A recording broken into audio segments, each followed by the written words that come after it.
Birmingham, the second city, the heart of Britain's industrial heritage, and a bankrupt council.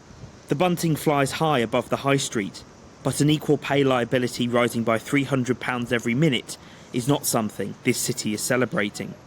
On Monday, Birmingham City councillors met for an extraordinary meeting where they voted to approve spending control measures and endorse a financial recovery plan already in progress. That includes a revised emergency budget to be announced next month, a review into the council's assets, and ways to maximise income to fill the gap.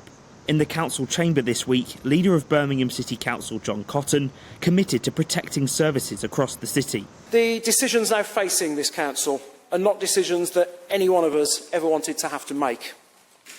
Nor indeed were many of the decisions thrust upon councils across the country during the last decade of austerity.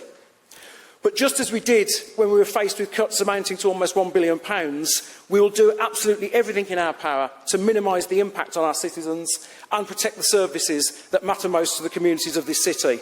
For the Birmingham Conservatives and their leader Robert Oldham, there's anger that Labour aren't taking responsibility. And this council so far is failing to put residents first. It's all been about protecting the Labour brand. The council has not yet put a business plan to the government for funding. This Labour administration can't put a business plan together until they stop equal pay growing. They've got to act on equal pay liability, or this council is only going to drown in a mess of its own creating by this Labour administration. Statutory services like adult social care and waste collection are protected for now, but there's a worry a review into authority-owned assets could mean libraries and museums are closed or sold off to raise money for the council. On the streets of the city centre, residents are worried about what happens next. I mean, the cost of the council tax now is getting to the point where a lot of people are finding it really unaffordable.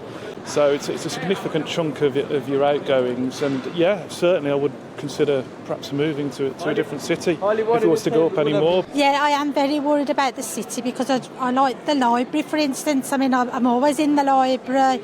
And I'm very disappointed, really, with the council. And I came from Liverpool to come here, and they're going to think, well, we won't go to that city anymore. We'll go somewhere else, and be better off going to another place than coming to Birmingham. Government commissioners will arrive in Birmingham in the next few weeks, but with such a huge black hole of debt to settle and further economic measures to come, the people of this city hold their breath. Jack Carson, GB News, Birmingham.